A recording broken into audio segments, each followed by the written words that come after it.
YouTube is telling me that a lot of you are living within the first 30 seconds, so before you do, please let me tell you something once and forever.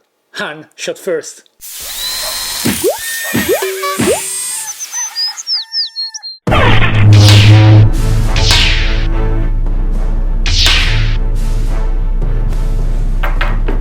I think my lightsaber is a fiber laser and doesn't cut slate apparently, so it's time to use a different gizmo that I had in storage for a while and I almost never use, but it's gonna be useful this time. The idea behind this project is fairly simple. I want to create a charcuterie board representing Han Solo in carbonite made out of slate with a timber frame around it, and I got these placemats which is big enough to cut 2 full boards and a chopstick. You wouldn't believe how many experiments I had to do until I got a file that I was happy with for the engraving. And it's finally time to get my slate and drop it in the XTool. By the way, the silo has just become one of the XTool official demo room, which means that people can come here and try the P2S in first person before buying it. Isn't that great? Anyway, let's get on with the lasering. When it comes to engraving, slate is quite different from many other material, mostly because it's dark and the engraving is actually lighter in color, which means that you need to invert the image, but you also need to fine-tune it, and likely there are a few free software that you can use for this task. I use a mix of Affinity, which is the equivalent of Photoshop and Illustrator put together, and also XTool Studio. The engraving itself is also very messy. This project took approximately 20 minutes, and once it was done, I had to give it a proper nice clean with some alcohol and a rag. Well, I got 2 pieces of slate. I may well make 2 boards at this point. And I think I'm gonna try 2 very different methods that I actually never tried before. And for this reason, I'm going to use cherry for one of them and oak for the other.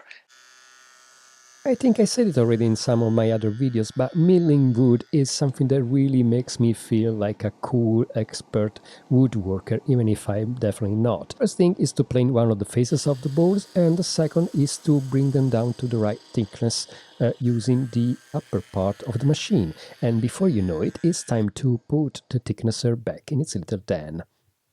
With the stock nicely milled, I can now cut it down on the table saw in order to get a series of strips of the correct width. And I can now run them on the router table in order to create a small rebate for the slate tops. Now, when it comes to build a frame, my main concern is to have it square, and I have to say I had a lot of struggle. So in this occasion, I decided to build a brand new miter slate. Of course, this is only as square as I managed to build it, and that's not necessarily 100% square. But on the other hand, it also gives me some very clean reference for the cut lines, which means that cutting pieces at the same size is less of an issue.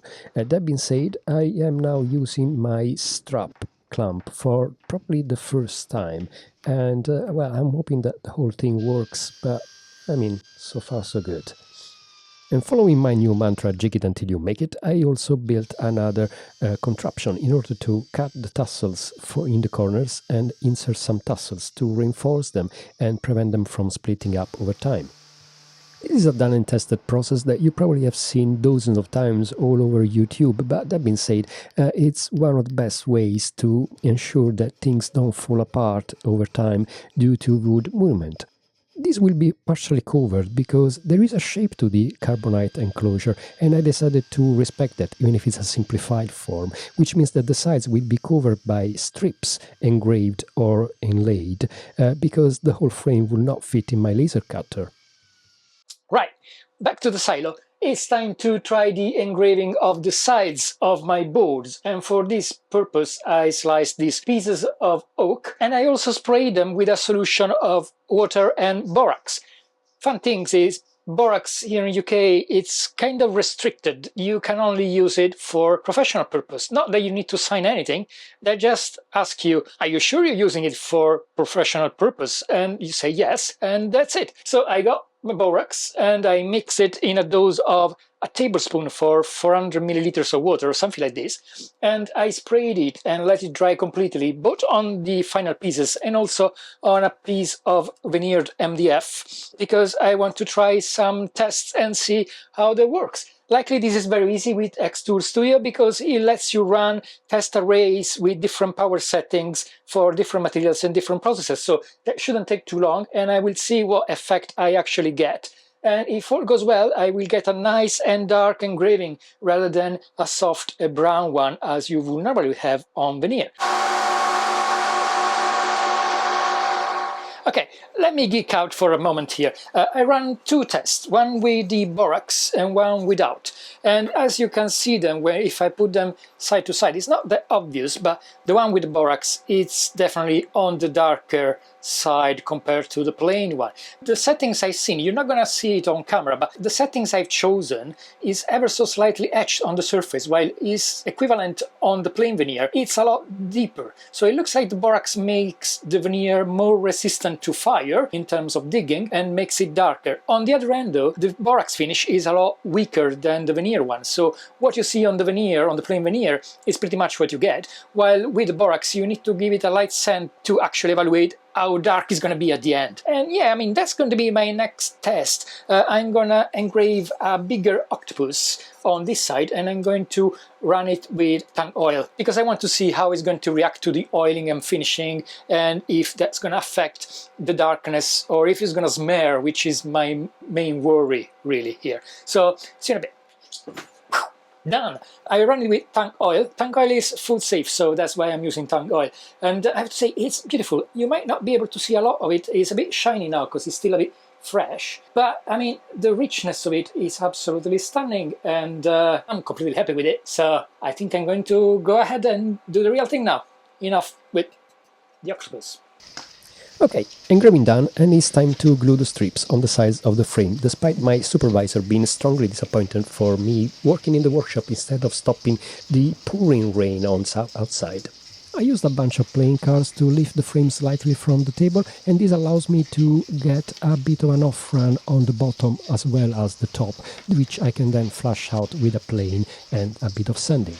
I also prepared two clamping blocks with a complementary angle, which allows me to keep everything flat on the table while I'm adding clamps. When you clamp things at a strange angle, the problem is that things tend to slide and move, so everything needs to be very, very strongly attached and pulled down with a ridiculous amount of clamps. And as you can see, it worked okay, and it's time to just give it a bit of sanding and a bit of planing and call it pretty much done.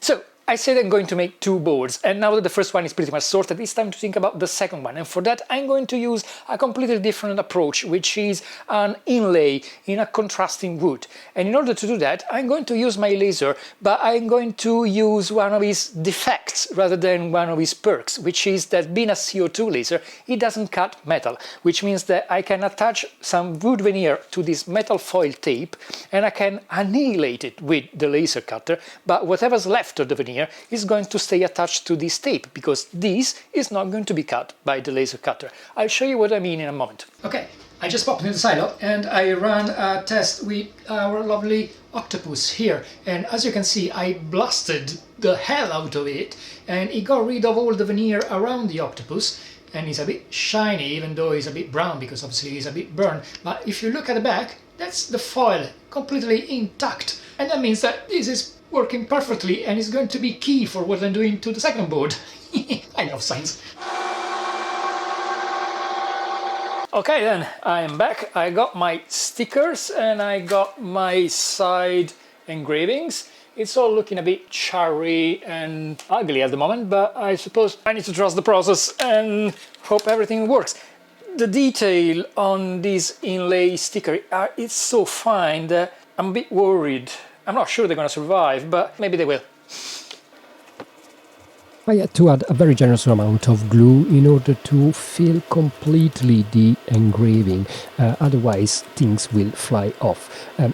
It wasn't that easy actually to fit these little stickers in place. It took a lot of fiddling. I decided also to separate it rather than have a continuous strip, which would have been a lot nicer and neater.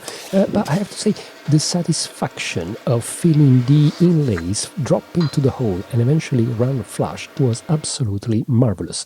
And once everything was completely dry, it was time to peel off the tape and see the results. I should have probably run the engraving twice in order to clean it better, and I should have probably removed some of the glue from the surface, because getting rid of all the excess took quite some time and quite some strong action, which is not ideal with something so delicate. Well, this was a success. I'm really happy about it. I was very, very skeptical that this would work. Obviously, dealing with the veneer, you don't have a lot of sanding before you break it down. And on the other end, the cleaning process is very, very intense. I would probably use a drum sander if I could afford one, but considering how little I would use it and how much they cost, I don't. And well, it's time to carry on and stick them on the board now. By now, I am 100% expert on the process because this is the second time that I do it. I also decided to add some very thin EVA foam to the clamping box because this allows me to even out the pressure when I add the clamps even more and make sure that there are no gaps left.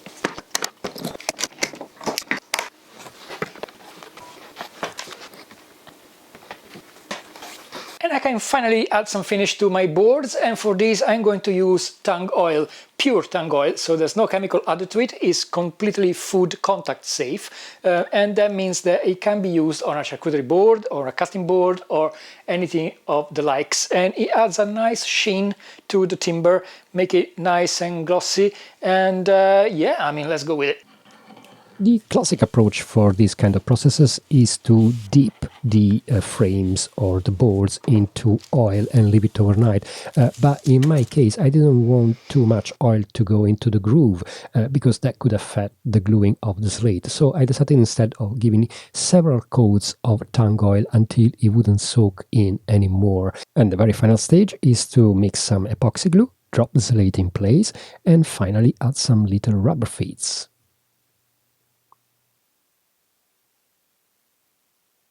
This was a ridiculously fun project. I really enjoyed the whole process, and I'm very happy with the way they came out, by the way. And I have to say, I like when I got this little project where I can mix all my toys, you know, the woodworking, the laser cutting, and I didn't want the 3D printer to be left out, so I also played around with a couple of ideas for a display base, and I'm pretty sure I'm not the only one happy here, isn't it? I thought so. Well, let me know in the comments which one you prefer, and I'll see you next time. See you next time. Bye-bye.